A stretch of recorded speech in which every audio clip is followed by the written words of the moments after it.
Hi ಕಾವ್ಯ, ಏನು ಮಾಡ್ಲಿಕತ್ತಿ? ಓ ಕವನ ಬಾ. ಏನು ಗೌರ್ಮೆಂಟ್ ಸೀಟ್ ಸಿಕ್ತಂತ ನಿಂದು? ಚಲೋ ಅದ ಅಲ್ಲೇ ಕಾಲೇಜು? ಚಲೋ ಅದವ, ಮಸ್ತ್ ಅದ ಕಾಲೇಜ್. ನಿಂದು ಆಗಲಿಲ್ಲ ಅಲ್ಲ? ಪೇಮೆಂಟ್ ಸೀಟರ್ ಮಾಡಿಸ್ಬೇಕಿಲ್ಲಲೇ, ಸುಮ್ಮನೆ ಒಂದು ವರ್ಷ ವೇಸ್ಟ್ ಅಲ್ಲ? ಹೋಗ್ಲಿ ಬಿಡ, ನಮ್ಮಂತ ಮಿಡಲ್ ಕ್ಲಾಸ್ನವ್ರಿಗೆ ಪೇಮೆಂಟ್ ಸೀಟ್ ಅಂದ್ರೆ ಆಗಂಗಿಲ್ಲ, ಭಾಳ ಆಗ್ತದಲ್ಲ. ಸುಮ್ಮನೆ ನಮ್ಮ ಪಪ್ಪ ಆಸ್ತಿದ್ರ ಹಚ್ಚ ಅಂತಂದ್ರು, ನಾನೇ ಬ್ಯಾಡನ್ನಪ್ಪ. ಒಂದೇ ಪಾಯಿಂಟ್ನಾಗ ಹೋಯ್ತು ನೋಡ್ಲಿ, ಎಷ್ಟು ಇರ್ಬೇಕು ನಾನು ದುರಾದೃಷ್ಟ. ಹೌದವ, ಹಂಗೆ ಆಗ್ತದೆ. ಸುಮ್ಮನೆ ಅಂದಂಗೆ ಆಗ್ತದ. ನಮ್ಮಂಥ ಮಿಡಲ್ ಕ್ಲಾಸ್ನವ್ರು ಕಟ್ಟೋದು ಆಗಂಗಿಲ್ಲ ಬಿಡು. ಈಗ ನೋಡಿ ಅಂದರ ಏನು ಗೌರ್ಮೆಂಟ್ ಸೀಟ್ ಆಗ್ಯದಂದ್ರೆ ಏನು ಫುಲ್ ಫ್ರೀ ಆಗ್ಯದಂದೇನು? ಅದರ ಪ್ರೈವೇಟ್ ಕಾಲೇಜ್ ಹಚ್ಚಿವಲ್ಲ, ಎಷ್ಟು 1.5 ಲಕ್ಷ ಅದು ಫೀಸ್. ನಂದು 1.5 ಲಕ್ಷ ಫೀಸ್ ಕಟ್ಟಬೇಕು, ಮತ್ತು ಹಾಸ್ಟೆಲ್ ಫೀ ಬೇರೆ ಎಲ್ಲ ವಜ್ಜೆ ಅದು. ನಮ್ಮದು 2-2.5 ಲಕ್ಷ ಹೋಗ್ತದೆ ವರ್ಷಕ್ಕೆ. 4 ವರ್ಷ ಅಂದ್ರೆ ಎಷ್ಟು ಆಗ್ತದೆ? 10 ಲಕ್ಷ ರೂಪಾಯಿ ಆಯಿತು. ಇನ್ನು ಪೇಮೆಂಟ್ ಸೀಟ್ ಫುಲ್ ಕೊಟ್ಟು ಹಚ್ಚೋದಂದ್ರೆ ಎಷ್ಟು ಆಗ್ತದೆ ಹೇಳು? ನಿನಗೆ ಅನ್ನೋದು ಇದು ಇಲ್ಲ ಬಿಡು. ಮುಂದಿನ ವರ್ಷ ಒಂದು ಸ್ವಲ್ಪ ಚೆಂದಾಗೆ ತಕ್ಕೊಂಡು ಹಚ್ಚು. ಮತ್ತೆ ಏನು ಮಾಡೋದು? ಅಲ್ಲ ಏನಂದ್ರೆ ಬೇರೆ ಯಾವ ಥರ ಮಾಡಿಬಿಡ್ಬೇಕಿಲ್ಲ ಅಂದ್ರೆ, ಸುಮ್ಮನೆ ಇಂಜಿನಿಯರಿಂಗ್ ಅಂತೇಳಿ ಕೊಡೋದಕ್ಕಿಂತ ಬೇರೆ ಯಾವ ಥರ ಕೋರ್ಸ್ ಮಾಡಬೇಕಿಲ್ಲ ಅಂದ್ರೆ? ಬ್ಯಾಡವಾ, ನಾನು ಅಂತೀನಿ ಮಾಡ್ಬೇಕಂತ. ಆದರೆ ನಮ್ಮ ಅಪ್ಪ ಅಮ್ಮ ಮೊದಲಿಂದನೂ ಇಂಜಿನಿಯರಿಂಗ್ ಅನ್ಕೊಂಡು ಕೂತಾರಲ್ಲ, ಅದಕ್ಕೆ ಸುಮ್ಮನೆ ಬ್ಯಾಡ ಅಂತ. ಹೌದು ಬಿಡು, ಅದು ಕರೆ ಅದ. ಅಂಕಲ್ ಆಂಟಿಗೆ ಭಾಳ ಆಸೆ ಅದ ಇಂಜಿನಿಯರಿಂಗ್ ಮಾಡಿಸ್ಬೇಕಂತ. ಅಂದಂಗೆ ಕೀರ್ತಿಗೆ ಯಾವ ಕಾಲೇಜ್ ಸಿಕ್ತು ಕವನ? ಇಲ್ಲವಾ, ಕೀರ್ತಿದೊಂದು ದೊಡ್ಡ ಕತಿ. ಯಾಕೆ, ಏನಾಯ್ತು? ಅವ್ರ ಅಪ್ಪ ಅಮ್ಮ ಆಕಿಗೆ ಮದುವೆ ಮಾಡ್ತೀವಿ ಅಂತ ನಿಂತಾರೆ. ಈಗ ಕಾಲೇಜ್ ಬೇಡ, ಏನೂ ಬೇಡ, ಸೀದಾ ಮದುವೆ ಮಾಡಿಕೊಡ್ತೀವಿ, ಮಾಡ್ಕೊಂಡು ಹೋಗು ಅಂತೇಳಿ ಭಾಳ ಒತ್ತಾಯ ಮಾಡಿ ಬಿಟ್ಟಾರ. ಹೌದಾ?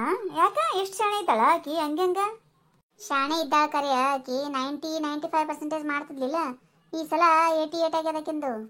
ಹೌದು, ನಾನು ಅದೇ ಕೇಳ್ಬೇಕು ಅನ್ಕೊಂಡಿದ್ದೆ. ಯಾಕೆ ಕಡಿಮೆ ಆಯ್ತು ಕವನ ಆಕಿಂದು? ಇವ ಹುಡುಗ ಒಟ್ಟ ಬಿಡ್ಲಿಲ್ಲಲ್ಲ ಆಕಿನ್ನ. ಭಾಳ ಫಾಲೋ ಮಾಡೋದು, ಲವ್ ಮಾಡಂತೇಳಿ ಅಡ್ಡಿ ಮಾಡಿ ಭಾಳ ಟಾರ್ಚರ್ ಕೊಡ್ತಿದ್ನಲ್ಲ. ಆ ಟೆನ್ಷನ್ ಒಳಗೆ ಆಕಿ ಓದ್ಲೇ ಇಲ್ಲ ಎಕ್ಸಾಮ್ ಟೈಮ್ನಾಗ. ಈಕಿಗೆ ಇಷ್ಟ ಇದ್ದಿದ್ದಿಲ್ಲನ? ಅಲ್ಲ, ಡೈರೆಕ್ಟಾಗಿ ಹೇಳ್ಬಿಡ್ಬೇಕಿಲ್ಲ ಈಕಿ. ಇಲ್ಲಾಂದ್ರೆ ಅವ್ರ ಅಪ್ಪ ಅಮ್ಮ ಮುಂದಾರ ಹೋಗಿ ಹೇಳ್ಬೇಕಾಗಿತ್ತು, ಹಿಂಗೆ ಟಾರ್ಚರ್ ಕೊಡ್ತಾನಂತೇಳಿ. ಸುಮ್ಮನೆ ಸಫರ್ ಆಗ್ಲಿಲ್ಲ ಈಗ. ಹಾಗೆ ಆಗ್ಯದ ನೋಡಿ. ಈಗ ಅವ್ರ ಅಪ್ಪ ಅಮ್ಮನ ಮುಂದೆ ಹೇಳಿಲ್ಲ, ಕಡಿಮೆ ಮಾರ್ಕ್ಸ್ ತೆಗ್ದಾಗ ಅವ್ರ ಅಪ್ಪ ಅಮ್ಮ ಬೇರೆನೇ ತಿಳ್ಕೊಂಬಿಟ್ಟಾರ. ನಿಂದು ಅದ, ನೀ ಅವನಿಗೆ ಒಪ್ಕೊಳ್ಳಿಲ್ಲ ಅಂದ್ರೆ ಅವ ಯಾಕೆ ನಿನ್ನಿಂದ ಬರ್ತಾನ? ನಮಗಂತವೆಲ್ಲ ಏನೂ ಹೇಳ್ಬೇಡ. ನೀ 90% ಮಾಡಿದ್ರೆ ಅಂದ್ರೆ ಅಷ್ಟೇ ನಿನ್ನ ಕಾಲೇಜ್ ಕಸ್ತಿದ್ದೀವಿ ನಾವು. ಹಂಗಿದ್ದಾಕಿ 80 ಮಾಡಿ ನಿನಗೆ ಯಾಕೆ ಬೇಕು ಮುಂದೆ ಕಾಲೇಜು? ಮದುವೆ ಮಾಡಿಕೊಡ್ತೀವಿ, ನೀ ಮುಂದೆ ಏನಾರ ಮಾಡು, ಏನಾರ ಬಿಡು ಅಂತೇಳಿ ಒಟ್ಟು ಫಿಕ್ಸ್ ಆಗ್ಬಿಟ್ಟಾರ ಅವ್ರಿಗೆ ಮದುವೆ ಮಾಡ್ಲಿಕ್ಕೆ. ಕಾಲೇಜ್ ಕಚ್ಚಂಗಿಲ್ಲ ಅಂದ್ರೆ ಕಚ್ಚಂಗಿಲ್ಲ ಅಂತ ನಿಂತ್ಬಿಟ್ಟಾರ. ಪಾಪವ, ಆಕಿ ಏನಂತಾಳ? ದಿನ ಅಳ್ತಾಳ ಫೋನ್ಯಾಗ. ಏನು ಮಾಡೋದು? ನಾವು ಎಲ್ಲ ಹೋಗಿ ನಮ್ಮ ಗ್ರೂಪ್ ಇತ್ತಲ್ಲ, ಫ್ರೆಂಡ್ಸ್ ಎಲ್ಲ ಹೋಗಿ ಹೇಳಿದ್ವವ ಅಂಕಲ್ ಆಂಟಿಗೆ, ಹಂಗೆ ಮಾಡಬೇಡ್ರಿ, ಸುಮ್ಮನೆ ಒಂದೇನೋ ಆಯ್ತು ಅಂಕಲ್, ಅವನೇ ಟಾರ್ಚರ್ ಕೊಡ್ತಿದ್ದ, ಆಯ್ಕೆಂದು ಏನೂ ಇಲ್ಲ, ಈಗ ಒಮ್ಮಿಂದೊಮ್ಮೆ ದುಡಿಗೆ ಮದುವೆ ಮಾಡ್ತೀನಿ ಅನ್ಬೇಡ್ರಿ, ಸ್ವಲ್ಪ ದಿನ ಕಾಯಿರಲ್ಲ ಅಂತೇಳಿ ಎಷ್ಟು ತಿಳಿಸಿ ಹೇಳಿದ್ವಿ. ಆ ಅಂಕಲ್ ಒಟ್ಟ ಮಾತೇ ಕೇಳಲಾಗ್ಬಿಟ್ಟಾರವ. ಹೌದಾ? ಪಾಪವ, ಎಷ್ಟು ಆಸೆ ಇಟ್ಕೊಂಡಿದ್ಲವ ಆಕಿ. ಹಂಗೆ ಮಾಡ್ತೀನಿ, ಹೀಗೆ ಮಾಡ್ತೀನಿ, ನಂಗೆ ಅದು ಓದ್ಲಿಕ್ಕೆ ಇಷ್ಟ, ಇದು ಓದ್ಲಿಕ್ಕೆ ಇಷ್ಟ ಅಂತೇಳಿ. ಹಿಂಗೆ ನೋಡುವ, ಯಾರ್ದು ಹೆಂಗೆ ಅಂತಲೇ ಹೇಳೋಕ್ಕಾಗಲ್ಲ. ಪಾಪ ಅವ್ರಪ್ಪ ಹಂಗೆ ಮಾಡಬಾರ್ದು ಬಿಡ, ಒಂದು ಸ್ವಲ್ಪ ವೇಟ್ ಮಾಡ್ಬೇಕವ. ಆಕಿಂದು ಹಂಗೆ ಪ್ರಾಬ್ಲಮ್ ಆದ್ರೆ ಈಕಿ ಶ್ವೇತಾಂದು ಅಲ್ಲ, ಎಷ್ಟು ಕಡಿಮೆ ಪರ್ಸೆಂಟೇಜ್ ಮಾಡಿಲ್ಲ ಆಕಿ. ಎಷ್ಟು 75 ಏನು ಅಷ್ಟೇ ಆಗ್ಯದ ನೀನು? ಅವ್ರ ಅಪ್ಪ ಪೇಮೆಂಟ್ ಸೀಟ್ ಮೇಲೆ ಹಚ್ಚಿದ್ರೆ ನೋಡೋಕೆ ಕಾಲೇಜ್ಗೆ. ನೀ ಏನು ಓದವ ಅಂತಾರಕೀಗೆ ರೊಕ್ಕ ಅದಾವ ಅವ್ರ ಬಲ್ಲಿ. ಆಕಿಂದ ಹಂಗೆ, ಆಕಿಂದ 85 ಆದ್ರೂ ಮದುವೆ ಮಾಡ್ಲಿಕ್ಕತ್ತಾರ. ಆಕಿಂದ 72-75 ಆಗ್ಯದ ಪರ್ಸೆಂಟೇಜ್ ಅಷ್ಟೇ. ಪೇಮೆಂಟ್ ಸೀಟ್ ಮೇಲೆ ಹಚ್ಚಿ ಆರಾಮ್ ಕಾಲೇಜ್ ಕೊಂಟು ಬಿಟ್ಲಿ ಈಗ ಆಕಿ. ನೋಡು ಮತ್ತೇನು ಮಾಡ್ತಿ? ಈಗೇನು ಆಕಿ ಪೇಮೆಂಟ್ ಸೀಟ್ ಮಾಡ್ಯಾಳ, ಗೌರ್ಮೆಂಟ್ ಸೀಟ್ ಮಾಡ್ಯಾಳ ಅಂತ ಯಾರು ನೋಡಂಗೂ ಇಲ್ಲ. ಆಕಿನ ಮಾರ್ಕ್ಸ್ ಕಾರ್ಡನ್ನು ಯಾರು ನೋಡಂಗಿಲ್ಲ. ಏನು ಓದ್ಯಾಳ ಮುಂದೆ ಅನ್ನೋದಷ್ಟೇ ನೋಡ್ತಾರೆ. ಹಿಂಗೆ ನೋಡು. ನನಗೂ ಅದೇ ಅನ್ನಿಸ್ತದ. ನೀನು ಎಷ್ಟು ಕಾನ್ಫಿಡೆಂಟಿಂದ ಇದ್ದಾಳೆ ಗೊತ್ತಾಕಿ. ಆಯ್ತವಾ, ನಾ ಕಾಲೇಜ್ ಕೊಂತೀನಿ ಅದ್ರಾಗೇನದ ಅಂತ ಹೇಳೋದೇನು, ಆಕಿ ಫ್ರೆಂಡ್ಸ್ ಜೊತೆ ಮಜಾ ಮಾಡೋದೇನು, ಅಲ್ಲಿ ಇಲ್ಲಿ ಹೋಗೋದೇನು, ಫುಲ್ ಖುಷಿಯಿಂದ ಇದ್ದಾಳಾಕಿ. ಒಂದು ಪಾಯಿಂಟ್ನಾಗ ಹೋಯ್ತು ಅಂತೇಳಿ ಚಿಂತೆ ಮಾಡ್ಕೊತ ಒಂದು ವರ್ಷ ವೇಸ್ಟ್ ಮಾಡ್ಕೊಂಡು ಕೂತೀನಿ. ಹಂಗಲ್ಲ ನೋಡು, ಕರೆಗೂ ರೊಕ್ಕಿದ್ರ ಬೇರೆನೇ ನೋಡಿ, ಲೆವೆಲ್ಲೇ ಬೇರೆ. ಹಿಂಗೆ ಅದ ನೋಡುವ, ಶ್ರೀಮಂತರು ಅಷ್ಟು ಕಲಿಸ್ತೀನಿ ಅಂತಿರ್ತಾರ, ಅವ್ರು ಕಲಿಸಿರಂಗಿಲ್ಲ. ಬಡವ್ರ ಬಲ್ಲಿ ವಿದ್ಯೆ ಇರ್ತದೆ, ರೊಕ್ಕ ಇರಂಗಿಲ್ಲ. ಈಗ ರೊಕ್ಕ ಇರ್ಲಿಕ್ಕಂದ್ರೆ ವಿದ್ಯೆನೇ ನಡೆಯಂಗಿಲ್ಲ, ಹಂಗಾಗ್ಬಿಟ್ಟದ ಈಗೆಲ್ಲ. ನಮ್ಮದಲ್ಲಿ 10th ನಂತರೂ ಗೌರ್ಮೆಂಟ್ ಸ್ಕೂಲ್ನಾಗ ಕಲ್ತೀವಿ. ಫಸ್ಟ್ ಇಯರ್ ಸೆಕೆಂಡ್ ಇಯರ್ ಅಷ್ಟು ಬೇರೆ ಕಾಲೇಜ್ಗೆ ಹಚ್ಚಿದ್ದೀವಿ. ಅದಕ್ಕೆ ಒಂದಿಷ್ಟು ಫೀಸು ಅದೇ ಕಟ್ಟಷ್ಟಿಗೆ ವಜ್ಜೆ ಆಗ್ಬಿಟ್ಟಿತ್ತು ನಮ್ಮ ಮನ್ಯಾಗ.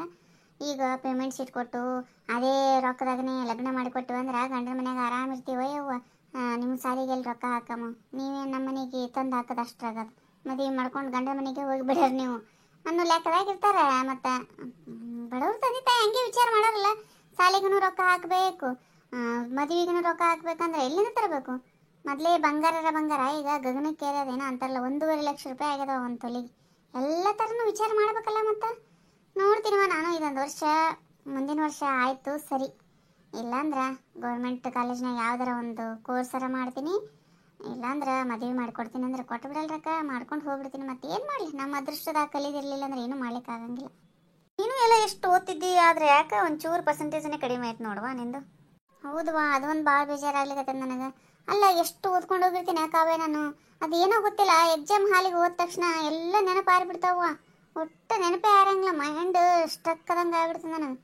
ಸ್ಟಾರ್ಟಿಂಗ್ ಟ್ರಬಲ್ ಅಂತಾರಲ್ಲ ಹಂಗೆ ಕ್ವಶನ್ ಪೇಪರ್ ನೋಡೋಣನೇ ಒಟ್ಟ ಏನೂ ಇದನ್ನೇ ಆಗಂಗಿಲ್ಲ. ಆಮೇಲೆ ಹೋಗ್ತಾ ಹೋಗ್ತಾ ಬರಿತೀನಿ, ಮುಂದೆ ಟೈಮ್ ಸಿಗಂಗಿಲ್ಲ, ಹಿಂಗಾಗಿ ಮಾರ್ಕ್ಸ್ ಡೌನ್ ಆದ ನಾನು. ನನಗೂ ಹಂಗೆ ಆಗ್ತದೆ ಅಂತ ತಿಳ್ಕೊಂಡು ನಾನು ಇನ್ನಿದಿನ ಏನೂ ಓದಿಲ್ಲ ನೋಡು ಕವನ. ನಿಜ ಹೇಳ್ಬೇಕಂದ್ರೆ ಕೂಲಾಗೆ ಒಟ್ಟ ಓದೇ ಇಲ್ಲ, ಆರಾಮ್ ಮೈಂಡ್ ರಿಲ್ಯಾಕ್ಸ್ ಮಾಡ್ಕೊಂಡೆ ಮೊದಲು ಎಕ್ಸಾಮ್ ಹಾಲಿಗೆ ಹೋಗೋಕ್ಕಿಂತ ಮುಂಚೆ. ಟೆನ್ಷನ್ ಮಾಡ್ಕೊಂಡು ಓದ್ಬೇಕು ಅಂದ್ಕೊಂಡು ಹಂಗೇನು ಮಾಡಿಲ್ಲ ನೋಡುವ ನಾನು. ಮೊದಲು ಏನು ಓದಿದ್ನಲ್ಲ ಅದೇ ಕರೆ ನೋಡು, ಬಂದಷ್ಟು ಬರೆದ್ರೆ ಆಯ್ತು ಅಂತೇಳಿ ಸುಮ್ಮ ಹೋಗ್ಬಿಟ್ಟೆ ನಾ ಸೀದಾ. ಏನು ವಾಕವನ, ಆರಾಮಿದ್ದಿ? ಹಾಂ, ಆರಾಮಿದ್ದೀನಿ ನೋಡ್ರಿ ಆಂಟಿ, ನೀವು ಆರಾಮಿದ್ದೀರಿ? ನಾವು ಆರಾಮಿದ್ದೀವಿ ನೋಡುವ. ಯಾವ ಕಾಲೇಜ್ ಸಿಕ್ತವ ನಿನಗೆ ಕವನ? ಎಲ್ಲೆಲ್ಲಿ ಹಚ್ಚಿದಿ? ಏನು ಗೌರ್ಮೆಂಟ್ ಸೀಟ್ ಆಯ್ತಾ, ಪೇಮೆಂಟ್ ಸೀಟ್ ಮಾಡಿದೆ? ಇಲ್ರಿ ಆಂಟಿ, ನಂದು ಆಗ್ಲಿಲ್ಲ ಬರ್ರಿ.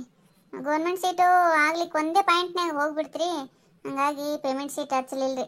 ಇದೊಂದು ವರ್ಷ ವೇಸ್ಟೇ ಆಯ್ತು ರೀ ನಂದು. ಕಂಪ್ಯೂಟರ್ ಕ್ಲಾಸ್ ಹಚ್ಬೇಕಂತ ಅನ್ಕೊಂಡಿನ್ರಿ. ಹೌದಾ? ಅಯ್ಯ, ಆಗಲಿಲ್ಲ ನಂದ್ರೆ ಹಿಂಗ್ಯಾಕಾಯ್ತಾ, ಪಾಪ ಆಗ್ಬೇಕಾಗಿತ್ತವ. ಆಯ್ತು, ಕಂಪ್ಯೂಟರ್ ಕ್ಲಾಸಿಗೆ ಅದು ಹಚ್ಚು, ರಗಡ್ ಬೇರೆ ಬೇರೆ ಕೋರ್ಸ್ ಇದ್ದಾವೆ ಬಿಡು, ಏನಾರ ಮಾಡಿದ್ರೆ ನಡೀತದ. ಹಾಂ, ಅಷ್ಟೇ ಮಾಡ್ತೀನಿ ರೀ ಆಂಟಿ. ನಮ್ಮ ಕಾವ್ಯಂದೊಂದು ಚಲೋ ಆಯ್ತವ, ಏನೇ ಆಗಲಿ ಚಲೋ ಕಾಲೇಜ್ ಸಿಕ್ತು.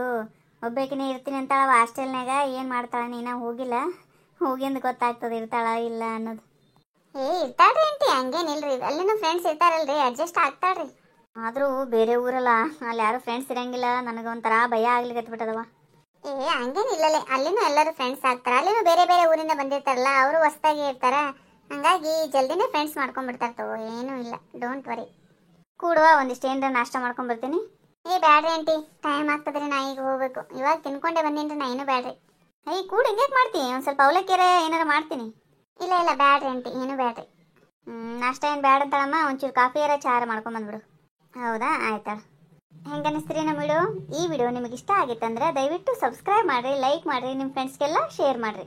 ಹಾಗೆ ನಿಮ್ಮ ಅನಿಸಿಕೆ ಅಭಿಪ್ರಾಯಗಳನ್ನು ದಯವಿಟ್ಟು ಕಮೆಂಟ್ ಮೂಲಕ ತಿಳಿಸ್ರಿ. ಎಲ್ಲರಿಗೂ ಧನ್ಯವಾದಗಳು.